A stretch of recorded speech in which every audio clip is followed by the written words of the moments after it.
አንበሳና አይጥ። በአንድ ወቅት በዱር ጫካ ውስጥ የአራዊቶች ሁሉ ገዢ የሆነ አንበሳ ይኖር ነበር።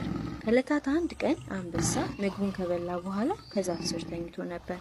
መተኛቱን ያየች አንዲት ትንሽዬ አይጥ ጠጋ ብላ ብትቀልድበት ጨዋታ ይሆናል ብላ አሰበች። አይጧን በተኛው አንበሳ ላይ እላይና ታች ትሯሯጥበትና ትዘልበት ጀመረ።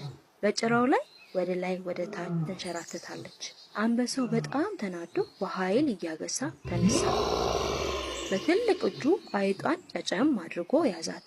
አይጧ ልታመልጥ ብትታገልም ከእጁ መውጣት አልቻለችም። አንበሳው አፉን በትልቁ ከፍቶ ሊወጣት መንጋጋውን አላቀቀ። አይጧ ፈርታ ትንቀጠቀጥ ነበረ። ንጉሥ ሆይ በጣም እፈራለሁ፣ እባክህ አትብላኝ፣ ዛሬን ይቅርታ አድርግልኝ፣ እባክህ ልቀቀኝ፣ ልሂድ፣ ውለታህን ፈጽሞ አልረሳውም፣ ምናልባትም አንድ ቀን እኔም አንተን ረዳ ይሆናል።